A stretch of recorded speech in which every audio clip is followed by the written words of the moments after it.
Oh, uh, welcome to the stream. That is the new song that I picked for the intro. It's called Crying Over You by Chris Morrow 4. I didn't realize it had such an abrupt ending, though.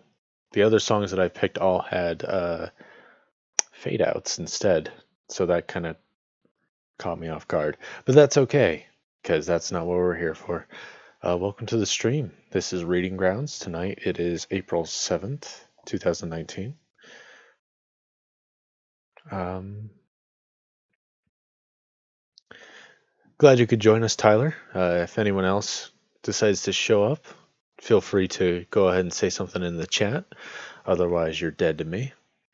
I think Tyler might, or sorry, I think Kagan might also be on, but he said that I make him feel uncomfortable, so who knows if he'll say anything.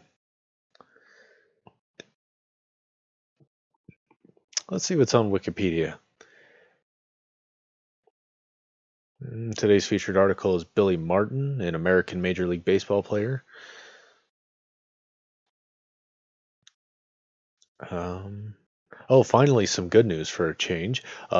Cambridge, um, in a rowing competition, Cambridge won both the men and the women's boat races. So that's good. Oh, looks like Shelby and Kimmery are actually on time. Thank you for coming on the stream. Um,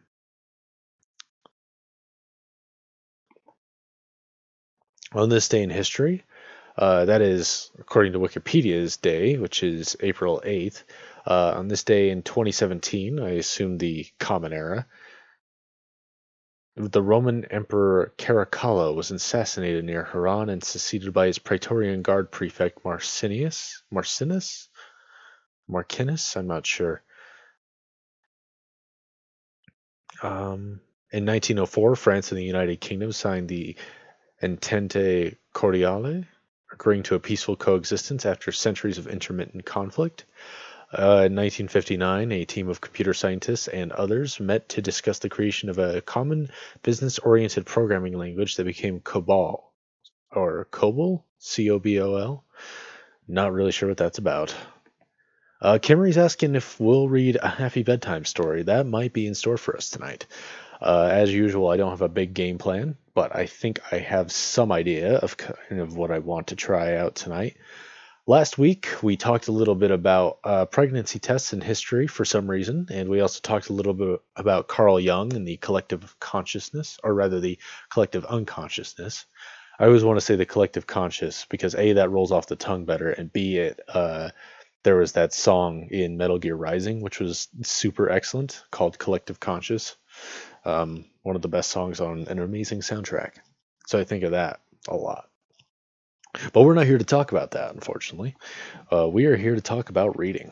And I actually do have a list of short stories that I found um, on Instagram.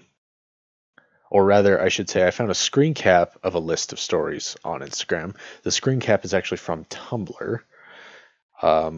By somebody, whoever posted the screenshot was named All Fandoms Are Equal. And then the actual Tumblr itself, not the Instagram, but the Tumblr was Fuchsia May. I believe that's how it would be pronounced. And there's a couple stories here that are apparently good short stories, and I'm a little curious about them. Hello, Shelby. Thanks for coming on the stream. And thank you for popping in the chat and saying hello. Kagan, if he's listening, still has not said anything. So I'm just going to assume that he's given me the silent treatment because I assumed he was going to be making a mockery of my stream. That's okay. You don't have to make a mockery of my stream, Kagan. That's my job. Anyway, so there's a couple short stories here. I've heard of a few of these. I don't know if I want to talk about them or just read them.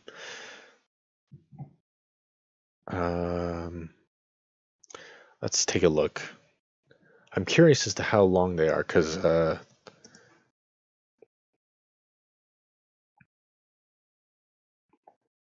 obviously if it's too much, I don't know if I'm going to read it.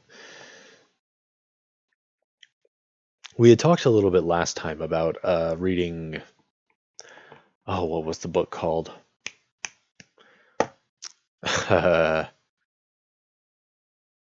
Well, it was an Agatha Christie novel. I'm sure Kimmery's going to mention it. She said she had read it. Shelby herself actually said that she owns a copy that she'd be willing to lend me. I was a little hesitant just because I don't know if I want to read a whole book on stream. Originally, that was yes, and then there were none. It was called. Um, Originally, it was a different name, had the N word in it, and I'm way too white to be trying to say that, so I'm not gonna do it. I'm just gonna, I'm just gonna not. Speaking of short stories, I had submitted one to the Salt Lake Community College for their little literary magazine called Folio. I'd read some of the short stories on this stream, and I talked a lot of crap. Well, I don't know if it's karma or what, but the short story I submitted on there got rejected, and I finally got a letter about it today. And they didn't give an exact reason. Of course, they just said they didn't want to, and of course they said it was a hard decision, but that's just part of the form letter. So unfortunately, it would appear that I'm a complete failure as a writer, or Folio's taste in stories really is that terrible. One or the other, but that's okay. It's kind of a sour grape sort of thing anyway, where it's like I'm talking all this crap and then you know, and I'm going to submit a story. Either that story gets accepted and then I'm part of the piece of crap that I hate, or it doesn't get accepted and I just, you know, cower away and insist that those grapes were sour to begin with.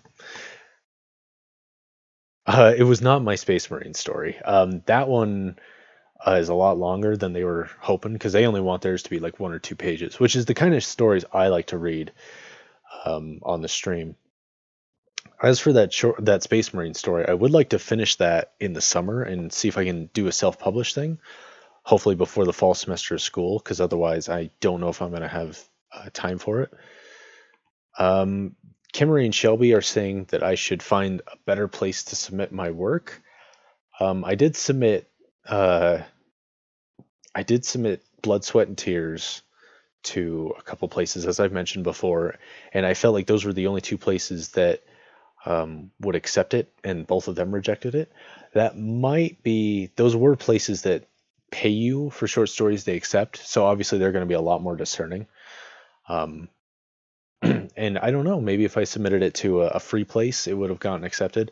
I didn't want to submit it to Folio though. I felt like Folio wasn't the place for it, because a lot of their stuff is more like weird poetry and self-reflective creative writing 101 classes. Shelby's asking me if I'm taking summer classes. I'm taking one. I was originally hoping to take, because I have to take 2 semesters of a foreign language to graduate. I was hoping to take one of those in the summer so I could just focus on it. Unfortunately, they don't offer in the summer. So I ended up just settling for creative writing, which is part of my major. And I figured that's an easy class, so I should have a pretty easy summer at least, despite the fact that I am taking one class. I think it's 2 days a week. I don't remember. I'd have to double check, or maybe they haven't announced it. In any case, I am taking that class, and if nothing else, that class should give me either an excuse to keep writing, that is, writing stories that I can present on here, or it will give me an excuse to further develop that Space Marine story that I had worked on. If all goes well, either I will have new content for the stream, or I will be able to achieve that goal of getting that Space Marine story self-published. Can we party during the summer? Shelby is asking. Yes, as long as I'm not paying for pizza every time, because that actually, like, I keep track of my spending, and that one day of spending that much money on pizza sunk my spending average by like a lot of money.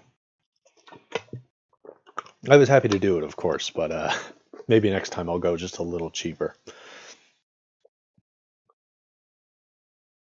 It was my idea, so I have no one to blame but myself for that one. It was well worth it though. It was a lot of fun. I only wish Jason could join us, and Tyler for that matter. Um, but unfortunately, Tyler has an excuse. Jason doesn't. But that's okay. I'm not here to complain about my friends, at least not yet.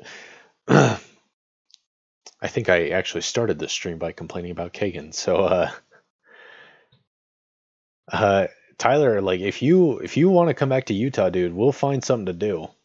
I can't have guests in my apartment, A, because I don't have any room for them, unless you want to sleep in my bed, which, PM me. Um, but we can totally like hang out, go do something. I would absolutely love to get out of the house and actually do something. I don't know if I want to travel, especially not with summer classes and being generally poor. But I I mean Jason's just like he hasn't responded to any of my texts. I haven't heard from him on Steam chat. I don't know what Jason's deal is. Um yeah, I don't know cuz he won't respond. Much like the women of my life. But that's okay. Okay, what were we talking about? Short stories, I think. Um Shelby saying I don't know the definition of poor. I'm sure I have a dictionary around here somewhere, Shelby. Thank you. Um, Short stories. So there's one on here called The Scarlet Ibis.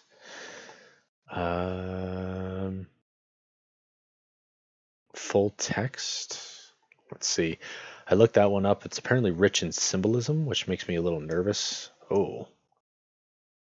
Oh, let's see here. That is like 12 pages of reading. That's quite a lot. Not overwhelming, but I do wonder if with it being because it apparently has a lot of symbolism in it, which could be interesting, but that could also be disastrous. Let's see what else here. Marigold's short story. Oh, Marigold's is a thing about homosexuality. Probably not what I'm gonna read on stream because I know we all love our gay fiction, but apparently it was released in the year 1969, so dig that. Lately at work, I guess this is a little bit of a tangent, which I know we all love. Um, so we have this dishwasher who's mentally handicapped, um, and perfectly competent. He drives himself. Obviously, he can hold down a job since he's our dishwasher. He doesn't need like a caregiver, at least not generally. He does live with his parents, if I'm not mistaken, even though he's like 30 some years old. Anyways, the reason I bring him up is he is really funny, and I don't even know if he realizes how funny he is because he mostly just says stuff, and he laughs at it. Obviously, we don't always laugh at it, but um, there's a lot of like repetition with him, at least in terms of his jokes. There's I can't even explain some of them because they just won't be that funny. But lately, one joke that he's been on has been "That's what she said." He'll just say it like, and he doesn't even really understand it because he is what he is. But he'll repeat it anyway, and the fact that it doesn't always make sense is kind of what's funny to me because apparently I'm as childish as he is, maybe more so. And so lately I've been on a lot of "That's what she said" jokes because apparently I'm picking up his habits now, and uh, some of them like sometimes he gets it right. Whether it's on purpose or not, I don't know. Probably not, if I'm being honest, but it is a lot of fun either way. Um, why was I talking about this? Oh, uh, but I have another coworker, and with him I say no homo a lot because I'm that kind of guy as well. Apparently, I'm in middle school, even though I'm a 20-year-old man going to college. But I realized the other day that no homo is basically the male equivalent of "That's what she said." Like they have the same connotations, they're just different. because that's what he said. Like that just sounds like something people say, like a, I don't know, like not a joke, just like matter of fact. But no homo. Now that's comedy gold, of course, especially when you're a 13-year-old boy trapped in a 20-year-old man's body. No homo. All right. Let's see. Looked up. There's a Wikipedia article for that short story Marigold. I'm a little curious to read what that says. Don't know if I'll read the story itself, but here we go. Marigold is a 1969 short story by Eugenia Collier. Collier? Collier? Collier.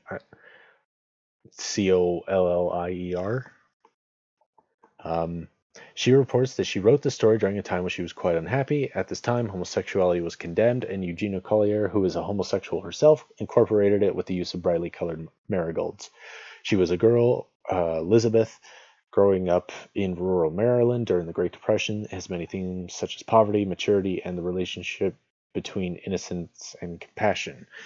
The story tells of a young African American girl named Elizabeth who grew up during the Great Depression. In the beginning of the story, she is very childish and does not stop to think about her actions. With their friends, Elizabeth and her brother go to the house of an elderly woman named Miss Lottie and harass her while she tends to her marigolds by throwing stones at the marigolds and yelling rude things at her. They also make fun of Miss Lottie's mentally disabled son, John Burke. That was complete coincidence, by the way. I promise that was not planned on my part. As they run away from Miss Lottie's house, after calling her an old lady witch, Elizabeth begins to think about her actions and how they affect others. Later that night, Elizabeth hears her parents argue about jobs and money and about how they can't support themselves. Elizabeth's mother works to support her family, but her father is out of a job and is upset because he believes that he, as the man of the house, should earn the money for the family. Out of shock and anger, Elizabeth sneaks over to Miss Lottie's house. She goes to the garden to destroy all the marigolds in a rage, only to come face to face with the old woman. Miss Lottie sees what Elizabeth has done to her flowers, and she is so shocked that she doesn't say or do anything. As Elizabeth realizes that the marigolds she destroyed were the only bit of hope and beauty Miss Lottie had left, she starts to regret her actions and begs Miss Lottie to forgive her.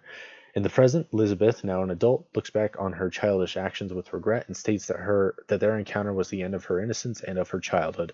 In the end, Elizabeth finally understands that the marigolds were meant to be a symbol of hope even in the rough times, and she had planted some of her own in Miss Lottie's memory. Oh, that's sweet. When the Wikipedia article says that the story is about homosexuality and that the author is also homosexual, it makes you think that it's going to be about like coming of age or like a, you know what I mean, like a more of a risque or sexual identity thing, and it's really not. It's a lot more general than that. So it's a little weird that they just automatically talk about the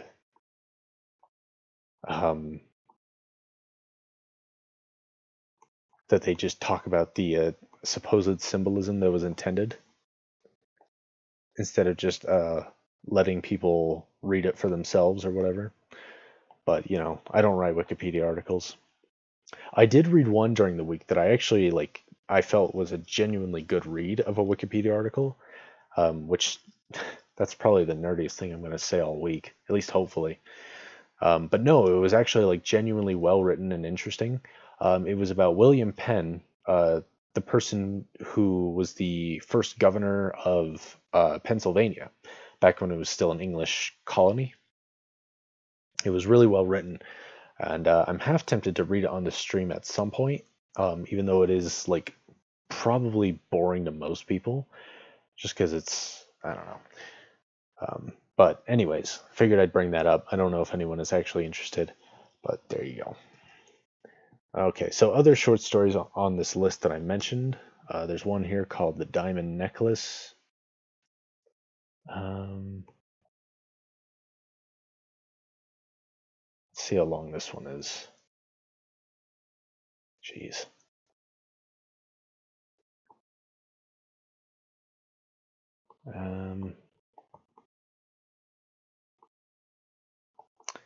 This one is not sure exactly how long it is, at least in terms of page number or whatever. It's not the longest thing I've read on stream. I think Riddles in the Dark was a little longer, but Riddles in the Dark was also like undeniably good, and I'm kind of lazy. Let's see if I can find a measurement of it. Approximately 3,000 words. Let's see how long.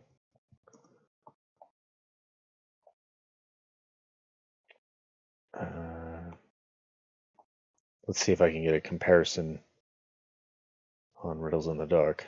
Probably not, because all I find is just various assortments of stuff. That was a really fun read, of course, Riddles in the Dark. And I'm going to be saying that that name a lot, because apparently that's the only thing I know how.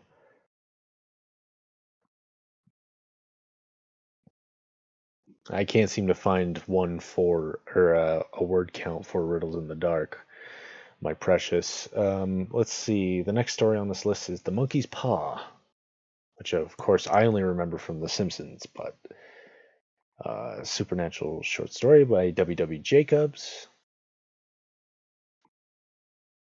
22 pages.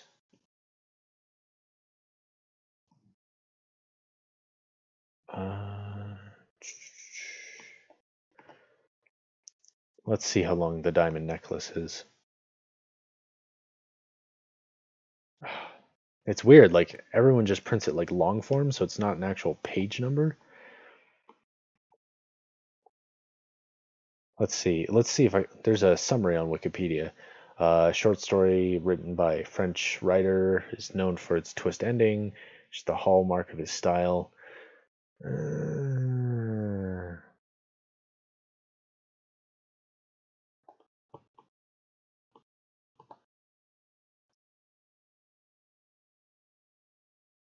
Sounds kind of dumb. Let's see, The Open Boat. That's another story. That one's 54 pages. That's even worse. At some point, I'm going to have to settle one of these, I promise. The Lady and the Tiger. 11 pages. I think that's about modest. Let's see. Lady. Wait.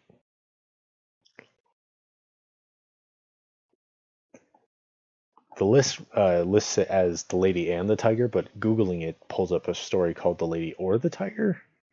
I assume they're the same.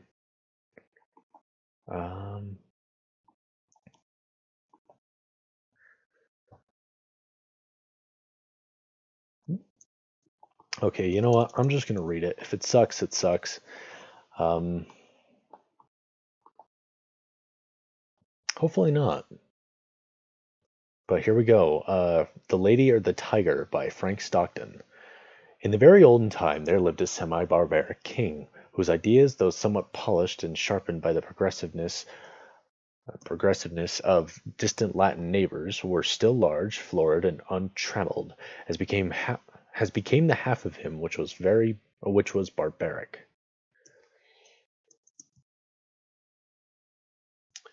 He was a man of exuberant fancy, and withal of an authority so irresistible at his will, he turned his varied fancies into facts. He was greatly given to self-communing, and when he and himself agreed upon anything, the thing was done. When every member of his domestic and political systems moved smoothly in its appointed course, his nature was bland and genial. But whenever there was a little hitch, and some of his orbs got out of their orbits, he was blander and more genial still, for nothing pleased him so much as to make the crooked straight and crush down even places. Among the borrowed notions by which his barbarism had become semified was that of the public arena, in which, by exhibitions of manly and beastly valor, the minds of his subjects were refined and cultured. Actually, hold on, I'm going to update this stream.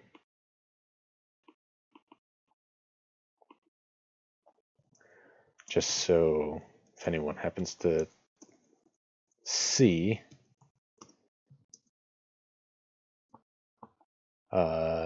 they will know what's going on. I don't know if anyone's gonna stop by just because I'm reading this story. I've never even heard of it before, but you never know. Anyways, where was I?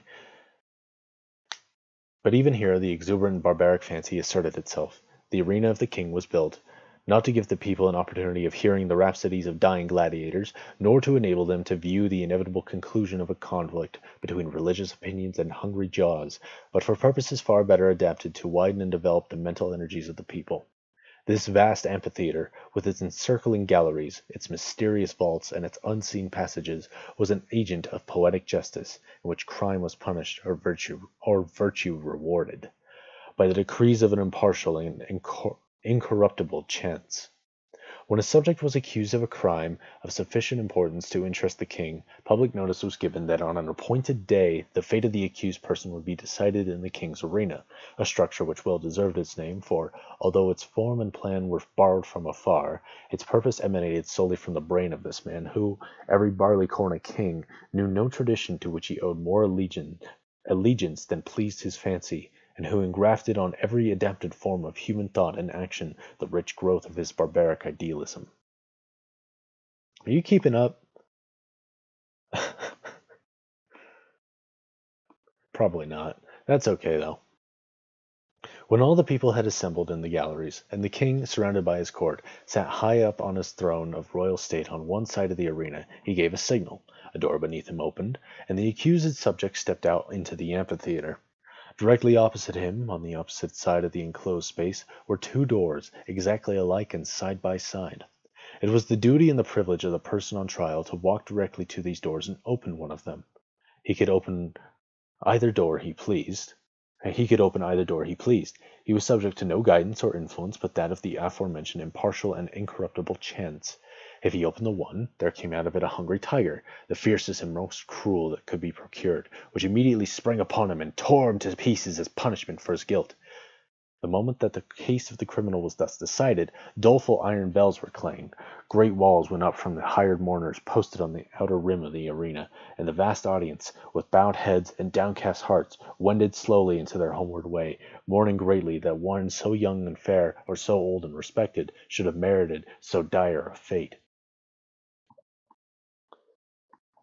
But if the accused man opened the other door, there came from it a lady, the most suitable to his years and station that his majesty could select among his fair subjects. And to this lady he was immediately married, as a reward of his innocence. It mattered not that he might already possess a wife and family, or that his affections might be engaged upon an object of his own selection. The king allowed no such subordinate arrangements to interfere with his great scheme of retribution and reward. The exercises, as in the other instance, took place immediately, and in the arena. Another door opened beneath the king, and a priest, followed by a band of choristers and dancing maidens blowing joyous airs on golden horns and treading in, oh, that's an interesting word, epithalamic. I assume that's, I'm going to look that up, actually. Epithalamic. I've never heard that before. I wonder if it has to do with an epitaph?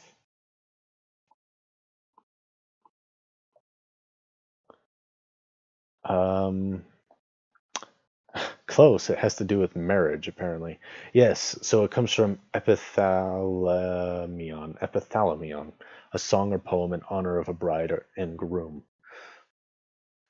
What a word. Epithalamic.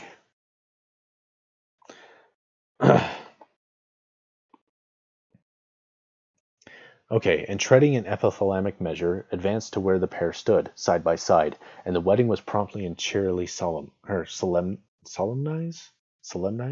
and then the gay brass bells rang forth their merry peals.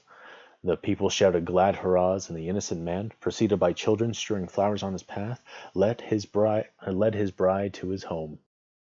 This was the king's semi-barbaric method of administering justice. Its perfect fairness is obvious.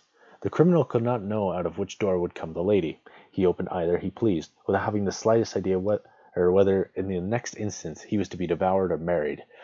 On some occasions the tiger came out of one door, and on some out the other. The decisions of this tribunal were not only fair, they were positively determinate. The accused person was instantly punished if he found himself guilty, and, if innocent, he was rewarded on the spot, whether he liked it or not. There was no escape from the judgments of the king's arena. The institution was a very popular one. When the people gathered together on one of the great trial days, they never knew whether they were to witness a bloody slaughter or a hilarious wedding.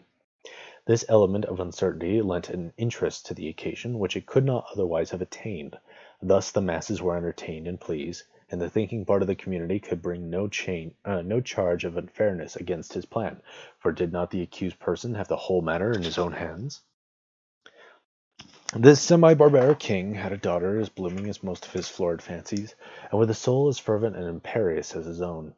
As is usual in such cases, she was the apple of his eye, and was loved by him above all humanity. Among his courtiers was a young man of the fineness of blood and lowness of station common to the conventional heroes of romance who love royal maidens. The royal maiden was well satisfied with her lover, for he was handsome and brave to a degree unsurpassed in all this kingdom, and she loved him with an ardor that had enough of barbarism in it to make him exceedingly warm, and to make it exceedingly warm and strong. This love affair moved on happily for many months, until one day the king happened to discover its existence. He did not hesitate nor waver in regard to his duty in the premises. The youth was immediately cast into prison, and a day was appointed for his trial in the king's arena. This, of course, was an especially important occasion, and His Majesty, as well as all the people, were as greatly interested in the workings and development of this trial. Never before had such a case occurred. Never before had a subject dared to love the daughter of the king.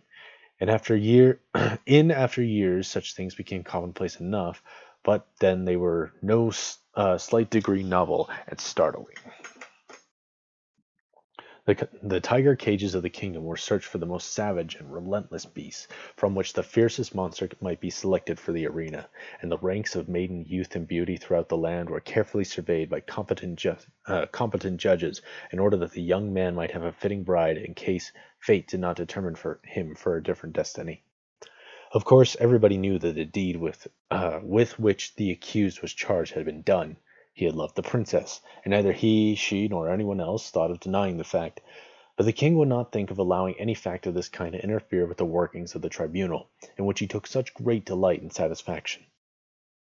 No matter how the affair turned out, the youth would be disposed of, and the king would take an aesthetic pleasure in watching the course of events, which would determine whether or not the young man had done wrong in allowing himself to love the princess. The appointed day arrived.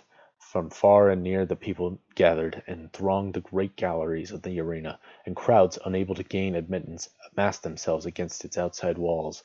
The king and his court were in their places, opposite the twin doors, those fateful portals so terrible in their similarity. All was ready. The signal was given. A door beneath the royal party opened, and the lover of the princess walked into the arena. Tall, beautiful, fair. His appearance was greeted with a low hum of admiration and anxiety. Half the audience had not known so grand a youth had lived among them. No wonder the princess loved him. What a terrible thing for him to be there.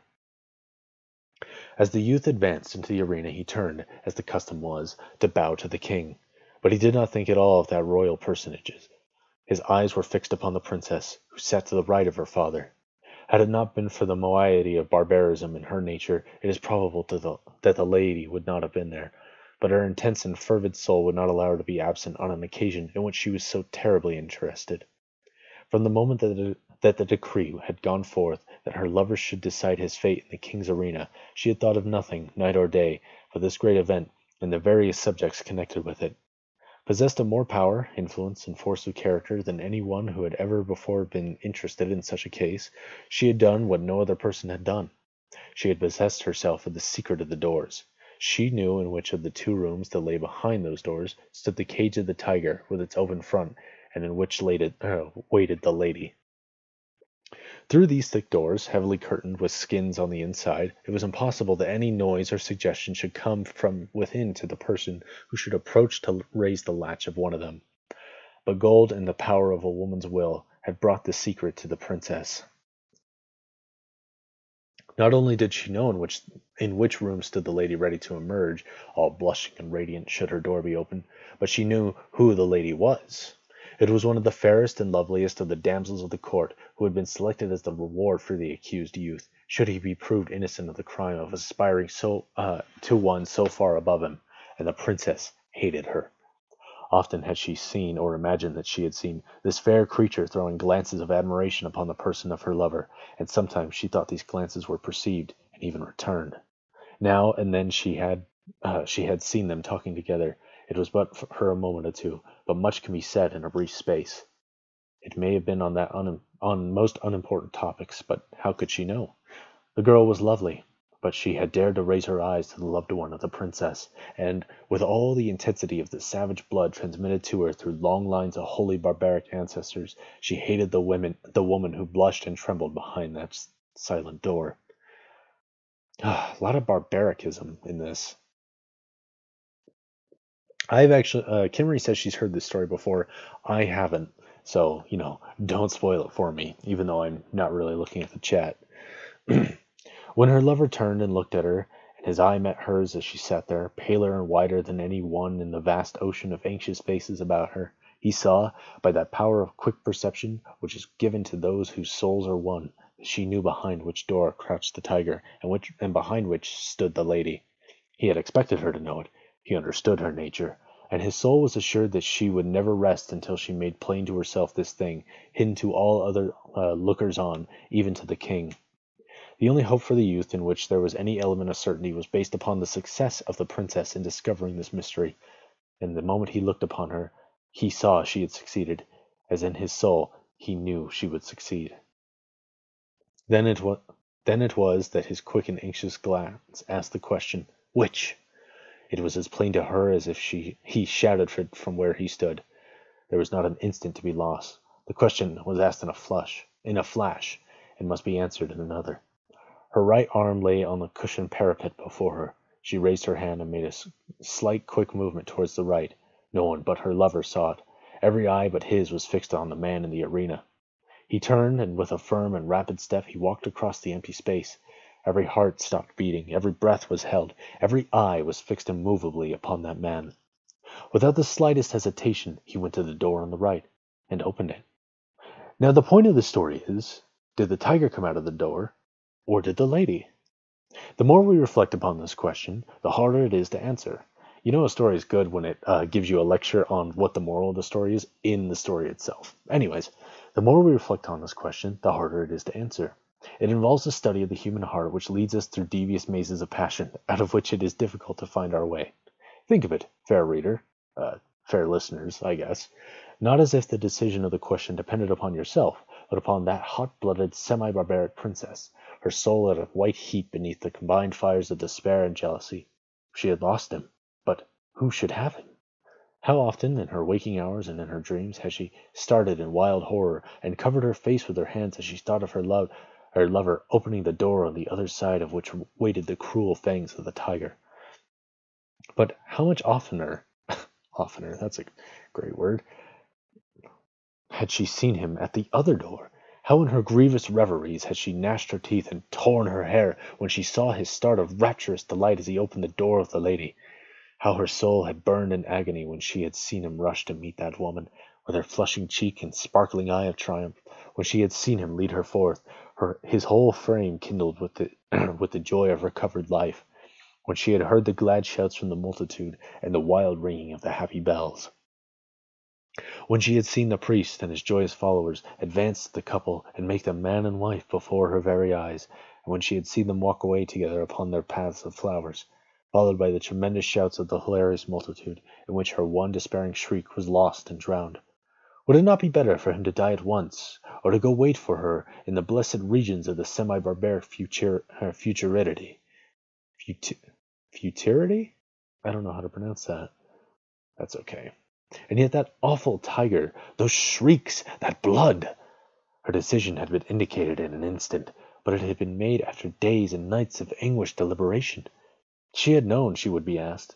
She had decided what she would answer, and, without the slightest hesitation, she had moved her hand to the right. The question of her decision is one not to be lightly considered, and is not one for me to presume to set myself up as the one person able to answer it, and so I leave it all to you. Which came out of the open door, the lady or the tiger? And that's the end of the story. The tiger is a lady, so, that's what you get for trying to date my daughter. It's like that show How I Met Your Mother, except it's in medieval times. So it's How I Met Thine Mother, and it's just a guy opening a door and a tiger comes out and eats him, and then the credits roll. Just one episode and that's it. No dialogue, just a lot of screaming. And then just for fun, they open the other door and it's another tiger. I do. I have several daughters. Don't tell anyone though. They don't even know. Um, so that was a fun little story. I actually do like the word choice. It was a little confusing at first, but once it settled on, uh, and of course the point of the story is that there's not really an answer. It's just that you're supposed to decide what the answer would be, or to just ultimately realize that there is no answer, whatever. Because it's like, okay, so she loves this guy. Is she really willing to throw him to the tiger? Is she so jealous that she wants to throw him to the tiger? In which case she's, a jerk. Or is she gonna let go and um, have him be immediately married to this other lady? And of course, then it begs the question of like, well, if he gets married, like, he doesn't have to stay married, you know. He could always just run away, and if he doesn't, it's like, well, at least he's happy. But of course, she's a princess, so she's spoiled rotten, and she doesn't want to share her men with anyone else, even if he is loyal to her. Um, what did you guys think of that story, dear audience of mine? Please feel free to tell me, or don't.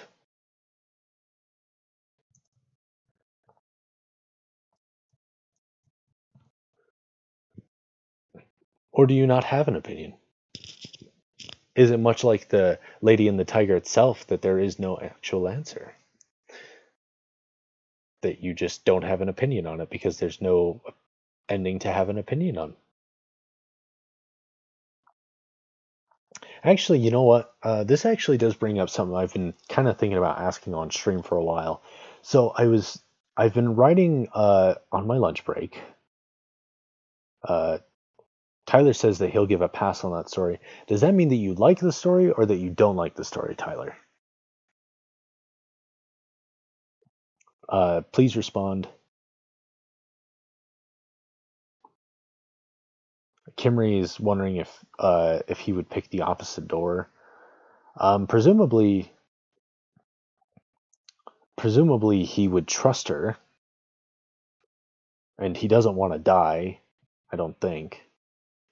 Tyler's saying he doesn't like the story. I can understand that. I think I like how it was written, and it was fun to read. Anyways, a lot of stories, not all stories, but a lot of stories. There are generally two flavors of stories. There are the stories which are ambiguous, like this one, where a lot of it is up to the imagination. And there is also the opposite end of that is the stories that are definitive. Those are stories which offer answers. Um, so, in looking at fantasy and world building, that's generally how it goes. Shelby saying that she's a horrible person. I'm not sure. I think I agree on that, at least. But thanks for admitting it, Shelby. Admitting you have a problem is the first step to fixing it. So, as far as ambiguity in stories go, you've got the contrast between whether a story is ambiguous or definitive is the difference between Game of Thrones or Song of Ice and Fire, if you're not a poser. Um, it's true, it does take one to know one, Shelby.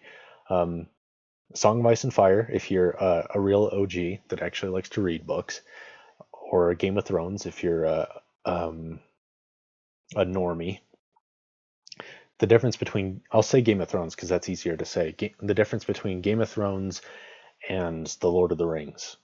In The Lord of the Rings, J.R.R. Tolkien spent years, literal years, writing short stories and world building and doing all this stuff in his fictional universe. He had explanations for things. He thought things through. It wasn't just, oh, here are the elves. It was, here is this language. These are the people that speak it. This is what they're like. These are different variations of the language. These are the different variations of the people. This is their culture. These are their mores. This is what happens when these people meet. The Lord of the Rings itself takes place in the Third Age, and that isn't just Tolkien posturing. That is actually what's happening. That there were two prior ages that he wrote about. He had this long history of things going on, and not just that, but Tolkien did something that was, uh, if not totally unique, then definitely standoffish. Something that really set him apart from other fantasy writers was that he had his own, not only his own world, but or this, not just this fictional universe, but that it had its own backstory to it that was unique. J.R.R. Tolkien was a hardcore Catholic, but the story isn't necessarily a Catholic one, if that makes sense. Like there's not necessarily a story like an equivalent of Jesus or even a Catholic church in the story. But that's not to say that there isn't mention of religion in his mythology. There is. There's religion and mythology. There's creationism, and there's all these things like the Maiar. Gandalf himself is a Maiar. He's not just a wizard. He's essentially like the Tolkien equivalent of an angel. And there's this. There are other Maiar like Saruman, who is another one. There was another one. There are others that weren't even in the movies, like Radagast. And there's a whole lot of. Essentially, my point is that there's a whole lot of answers to it. You ask, well, who created this world? And Tolkien's like, well, here's the answer. Here are the old elves, the ancient ones. And what about, the dwarves? Oh, the dwarves, they have their own culture, and they have their own heroes and folklore and tales and songs and rhymes, and the humans do as well. And and so you have this really complex world where all these things interchange, and there's all these different explanations, and there's an explanation for it, bottom line, which takes a lot of effort, even if you're using magic. Because you do have Gandalf, but it's not just, oh, he can use magic. There's like a reason for his power, and there's a reason why he only uses so much of his power. Because Gandalf, of course, is a very powerful being, but he uses very little of his magic compared to a lot of magic in stories. And there's an in-universe reason for that. It's something to do with like how the Maiar one time, like, well, for one thing, he's trying to be incognito, but another thing is that like apparently in the story, the Maiar have a bad tendency to destroy the world just by like collateral damage, and so their creator, I don't even remember his name. Like, no, I was gonna say Elihu. I don't know if that's right. Anyways, so like the creator of the world and the creator of the Maiar essentially limits their power to prevent that. So what I'm getting at is that Middle Earth isn't just a fictional universe. It has its own consistency and rules, and there's this big, long history of everything that's going on. They're called not the similarity, the Silmarillion, which is, I don't even think Tolkien published it in his lifetime. I think it was more just all of his own amusement. And then a lot of it got published posthumously, I think. Anyway, so the point is that there's a lot of explanations. Not everything is explained, but most of it is. And like I said, you can compare and contrast that to Game of Thrones, to Westeros, is what the world is called. And in Westeros, there's a lot of ambiguity. There's a lot of uncertainty. The stories start off, like, it gives the impression that there's no magic in this world, that all the mythical creatures are either fake or they just never existed, that they're essentially just fairy tales. Dragons are extinct, nobody has magic. Everybody's just like a politician or basically a party magician, a trooper or whatever you want to call it. and there's not really any magical elements, or it's very anything that is magic is what they call low magic, and it still is low magic. But as the story goes on, we do get hints of the backstory. We get hints of things like the Red Priest and the God of Fire, R'hllor. We get the dragons do come back, and things start to change, and more magic comes up. And as the story goes on, more and more stories get revealed, but it's always like ambiguous. And George R. R. Martin, the author, has even admitted in the past that that just because you hear history doesn't necessarily mean that that's what happened. That's just what people think happened, and that happens a lot in the story where there's something that we suppose happened, and then it turns out that didn't happen at all.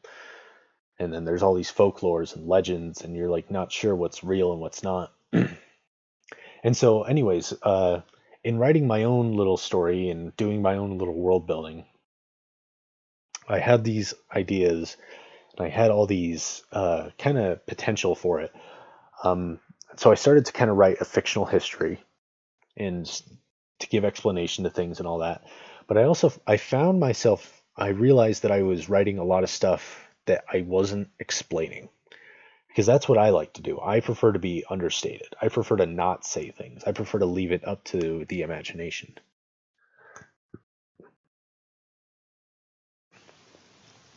And I still think that's a good way to go, especially when it comes to fantasy and magic. Magic it's not supposed to be explained necessarily. Some stories do explain it, and they do a great job of it. I've talked on this stream about Witch Hat Atelier, the Japanese comic, the manga, which is still great, by the way. Definitely check that out. But sometimes you do have stories that have rules like that. Harry Potter kind of has a little bit of it. Some of them are really well defined, like Witch Hat Atelier. There's very strict rules, and it makes sense. It's internally consistent, at least so far. And obviously, inconsistency is a sign of poor writing. But to a certain extent, you don't want everything to be explained, and you really can't explain everything anyway. So as the writer, it's your job to kind of decide what needs to be ambiguous and what needs to be explained, or at the very least what you will explain and what you won't explain, and what you have an explanation for and what you don't have an explanation for. Because a lot of times, or at least I would imagine so, with fantasy writers, when they do world building, what they do is they kind of talk about, at least I've noticed this with Song of Ice and Fire, is that certain events are talked about but never explained. There's one in particular, they call it the War of the Ninepenny King, I think it is. There's no explanation for it, at least not that I'm aware of. I've only read through the series once, so maybe I missed a few hints. But there's no like paragraph of text being like the War of the Ninepenny Kings was started by King Ninepenny, and when he slapped his wiener on top of whatever. None of that happens. We don't know what happened. We don't know how it started, who was involved. We don't know what kind of casualties there were, but we can still glean things about it by dialogue. It's in A Feast for Crows, which is one of my favorite books in the series, where we meet a character who turns out to be a veteran of the Ninepenny War, I think is what it's called. And as it turns out, he's like, I guess I can just spoil it, because I mean, even if you do read those books, you'll probably forget about him by the time you reach it. He's basically a monk, and he's given up warriors and fighting and all this stuff because he's sick of it. And you get basically what happened was that he became so disillusioned with kings and monarchies and violence that he gave it all up, even though he was a warrior. We don't know exactly what happened in the War of the Ninepenny Kings, but we understand that something happened, that this guy totally changed his thinking because of it, and now he's a completely different person. So whatever it was obviously a very serious event, and it's been referenced by other characters, and you can tell that there's a lot of weight to it. If it were Tolkien, if he had written something like that, there'd probably be a long explanation about it. There'd probably be like, well, the Ninepenny King was, the Ilar and Mudasir and Death Before Communism or whatever. I don't know what Tolkien writes about, but the point is that you have these two opposite ends of the story where one of them explains it and the other doesn't. And so I was thinking about it as I was writing my own history and building my own world. And I was like, if I were a reader, what would I be more satisfied with? Would I want this thing to be explained? Would I want most things to be explained? Or would I want it to be ambiguous?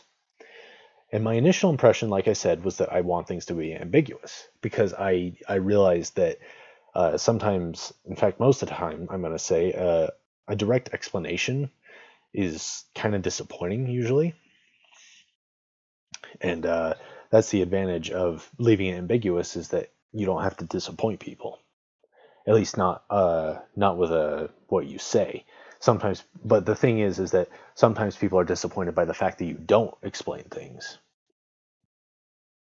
Um, so that kind of got me thinking. If I'm leaving things ambiguous, are people going to be disappointed with the story? If I don't explain what something is, are people going to be, frustrated? Because obviously people want a certain degree of explanation to it. They want to know at least some stuff. That's why they're reading the book. And if I leave them completely in the dark, they're not going to be able to see anything. And so I actually asked two of my coworkers who are, I wouldn't exactly call them English majors, but they're probably the most well-read of my, I shouldn't call myself an English major. I'm not that well-read, but they're not like, never mind. Point is that they read a lot of fantasy.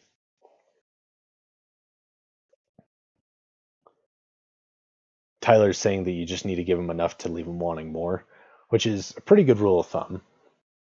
But the thing that caught my eye was that these two coworkers of mine, I asked them and I got different answers.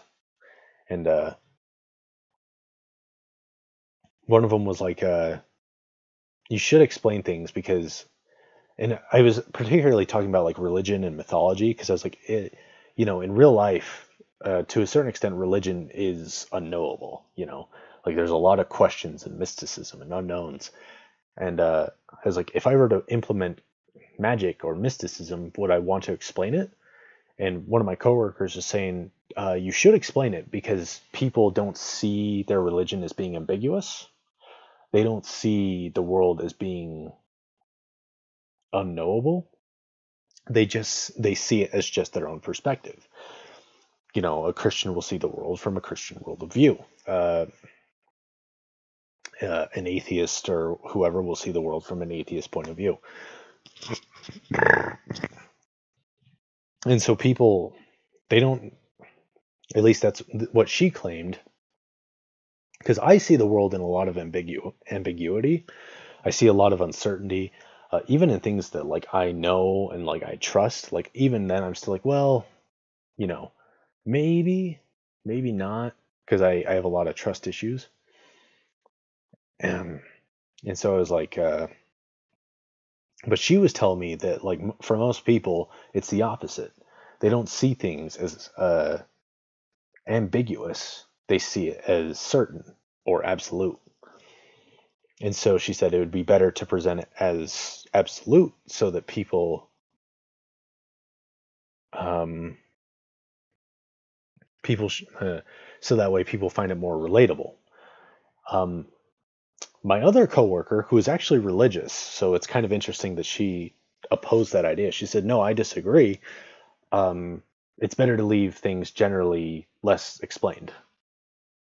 She said, because she talked about Pottermore, which is J.K. Rowling retconning things from Harry Potter post mortem and deciding that wizards didn't actually use toilets for a long time, that they just crapped where they stood and then magicked it away, or that Dumbledore had an intense sexual relationship. Her words, not mine, with Johnny Depp, his character. Because apparently that's what progressive is now. It's just two old dudes sticking things on each other. But we're not here to talk about that. We're here to talk about but she just cited that. She's like, it's better to leave things ambiguous. And she also talked about Hermione because J.K. Rowling claimed that Hermione could potentially be black. Um, and she's like, I never said she was white. But then people pointed out that she didn't directly state that she was white, but she did describe her as white in certain sections. Anyways, but the point is that like that ambiguity was something that people liked. Um, so I guess what this all boils down to is what you, the listeners, generally think about ambiguity. Should it be? Obviously, you need to get like you kind of have to find your leeway because you can't explain everything, and you don't want to explain everything, and you don't want to leave everything ambiguous. But uh, I guess how far do you want things to be ambiguous if you were to read a story? So think about that. Um, I'm actually going to take my quick break real quick. I'm going to leave that song, that intro song, Crying Over You, on loop because it's only like 2 minutes. I'm going to take about a 5 minute break. But that song does have dead air at the very end of it. So don't panic when that happens. Just know I'll be back. And know that I love you. Don't go anywhere.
It now occurs to me that I did not mute my microphone when I walked away.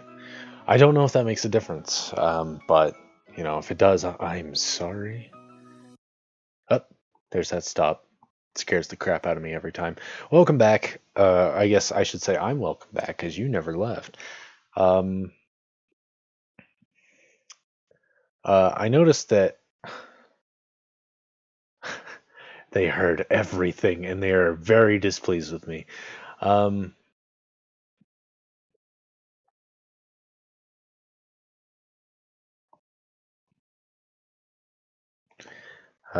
Just don't tell my mom what I did, please. So Tyler was the only one that answered, and I realized that that's kind of a vague question to ask because it really just depends and the situation changes.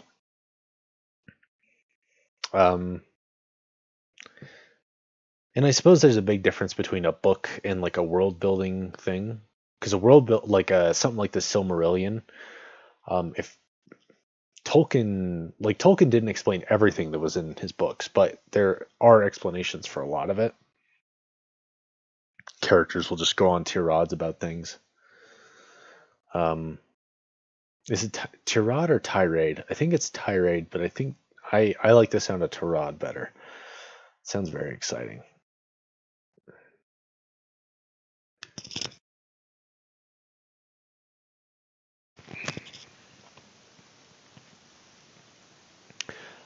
I don't know if I'll ever read any of that world building that I'm doing on here. Maybe I should. I don't know. When I started it, I had like this big ambition where I was like, I had this kind of a vague idea of a fantasy, like a series for it. And that was why I started writing that, because I wanted to try and do that, and I knew it was going to take a lot of work.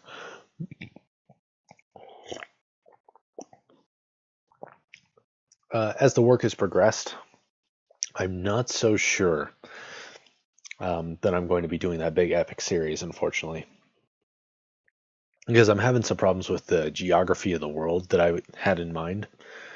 I won't bore you with those details because I'm not even entirely sure about them. But Shelby asked me before I went on break if I'm going to do my own audiobooks when I become a famous writer.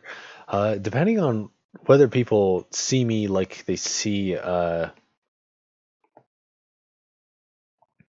depending on whether people like me like the folio, I may not be a famous writer. I might be discovered after I inevitably crash into a bus.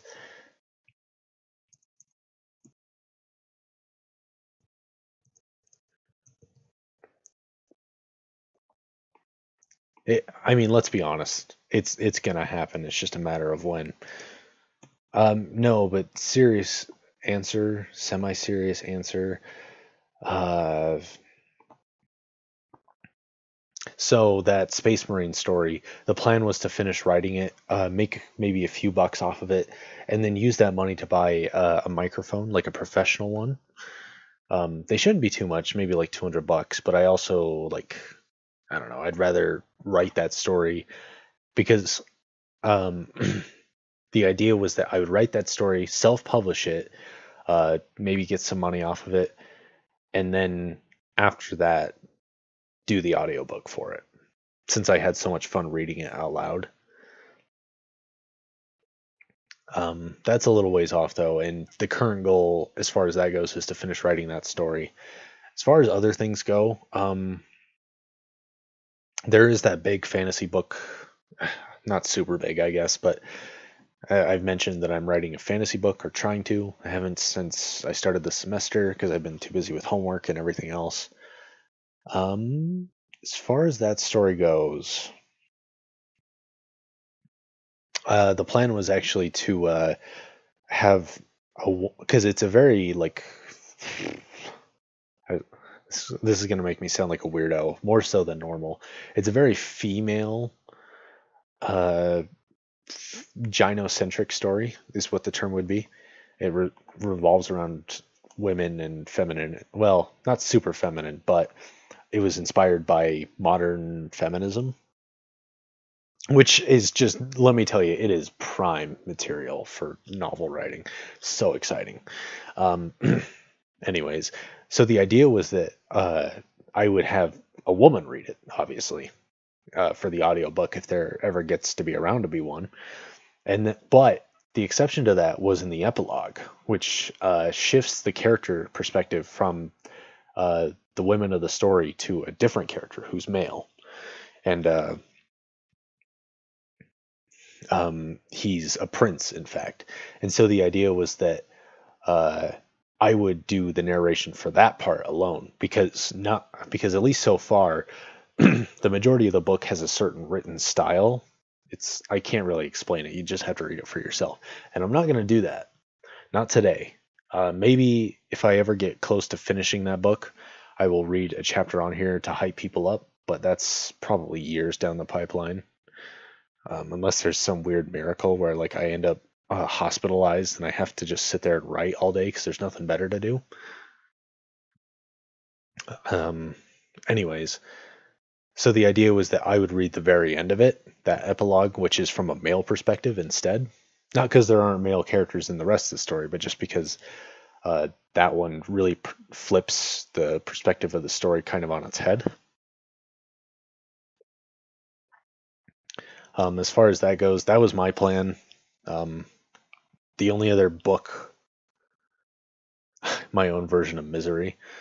Uh, I have been wanting to read that book or maybe watch the movie because it looks really cool. That scene where she like breaks his ankles or whatever. Uh, seems really well done. What was I talking about? Audiobooks. The only other like fantasy book that I have planned that I'm pretty sure I'm gonna do. Um, obviously, I haven't even really started it. I have just the idea in my head and the premise written down, so I don't forget it. That's the only one I'm pretty sure I'm gonna finish, at least whenever this other one is done. But that second story, which isn't even related to the first, I was thinking I would read that one just because it's a really simple, straightforward story. But I'm getting way ahead of myself here because if that one ever gets done, it'll probably be near a decade from now. But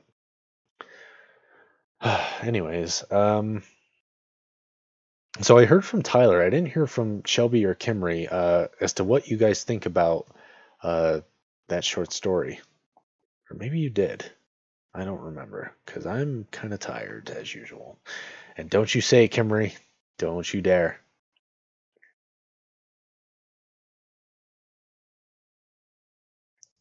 But if you want to, leave a remark, you can do that. It is a free country, and I won't improve without your feedback. Oh no, I lost that list of things.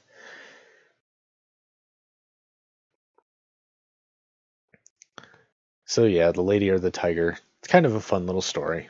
At least I liked it. I know Tyler didn't so much, but that's okay.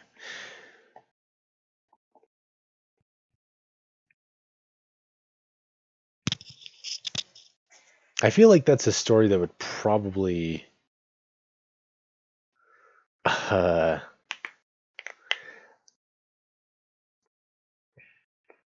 I don't know.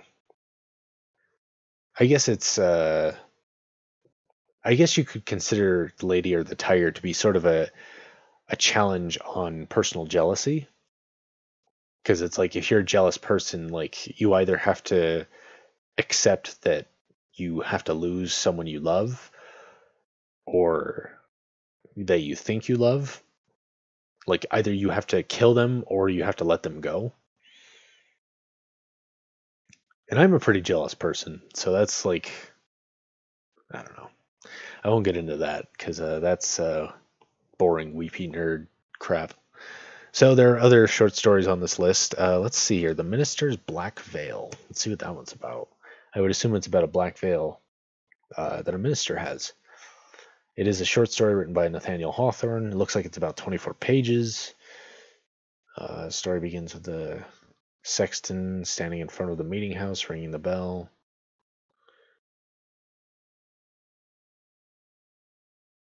That's Nathaniel Hawthorne. He is really boring, or at least the Scarlet Letter is.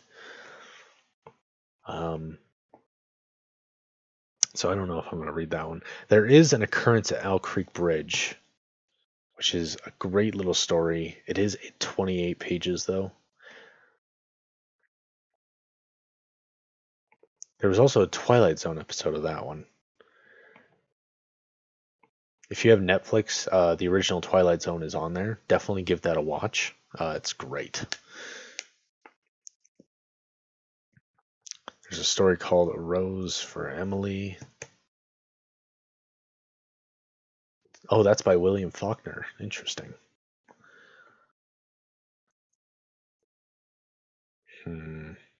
This one might be short enough to be worth reading.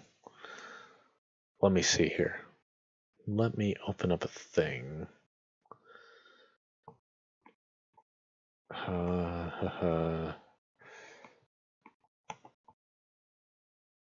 on a second. I've got to rearrange stuff on my handy place of worship, or rather in my stupid folder.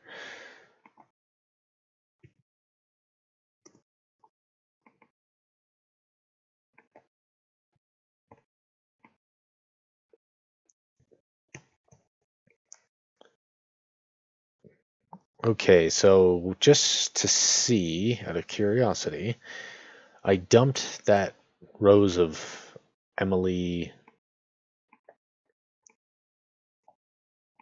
Rose for Emily story in a Word document. It's 3,000 words, 9 pages, almost 4,000 words. William Faulkner is considered a classic author.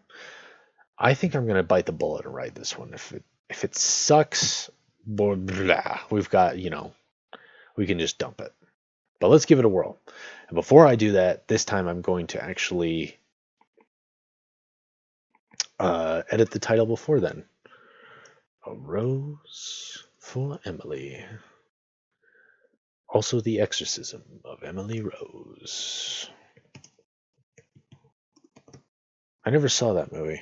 I heard it was pretty good, actually, for an exorcism movie.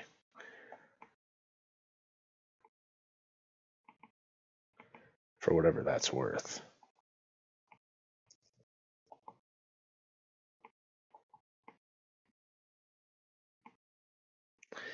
Okay, as soon as I can just accept this thing. Are we good? Okay, I think we're good. I probably shouldn't yell since this stream is supposed to be a little chill, but whatever. Okay, so this is a story called A Rose for Emily by William Faulkner.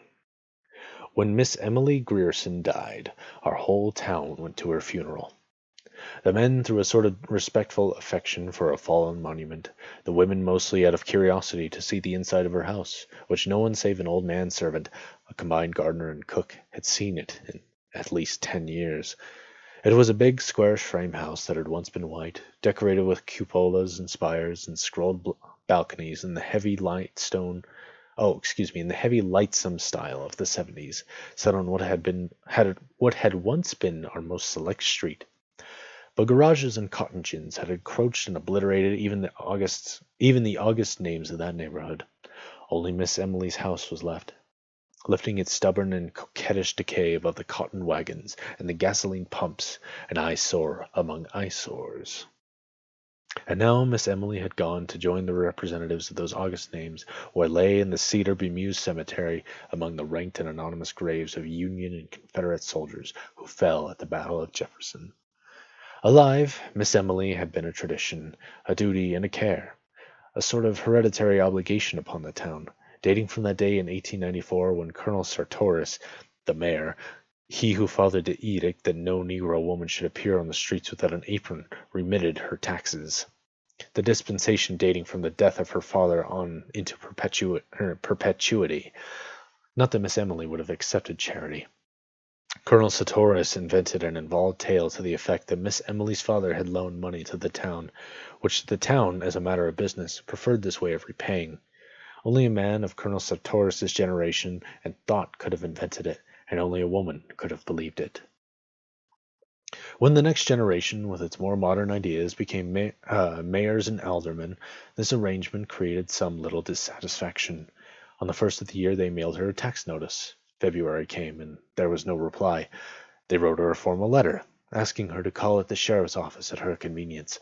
A week later, the mayor wrote her himself, offering to call or send his car for her, and received in reply a note on paper of an archaic shape, in a thin, flowing calligraphy on faded ink, to the effect that she no longer went out at all.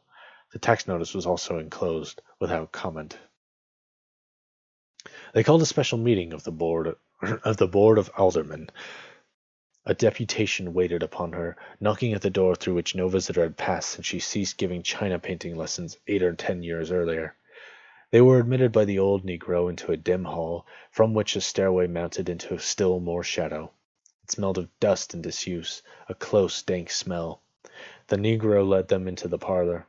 It was furnished in heavy, leather-clad furniture.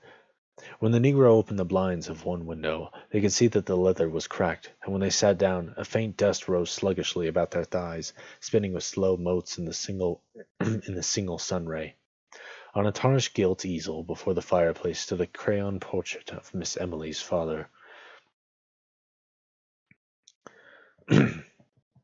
They rose when she entered, a small, fat woman in black, with a thin gold chain descending to her waist and vanishing into her belt, leaning on an ebony cane with a tarnished gold head. Her skeleton was small and spare. Perhaps that was why what would have perhaps been merely plumpness in another was obesity in her. She looked bloated, like a body long submerged in motionless water, and of that of pallid hue. Her eyes, lost in the fatty ridges of her face, looked like 2 small pieces of coal pressed into a lump of dough as they moved from one face to another while the visitors stated their errand. She did not ask them to sit. She just stood in the door and listened quietly until the spokesman came to a stumbling halt. Then they could hear the invisible watch ticking at the end of the gold chain. Her voice was dry and cold. "I have no taxes in Jefferson. Colonel Sartoris explained it to me." It's more British than American, I think, but whatever. Perhaps one of you can gain access to the city records and satisfy yourselves.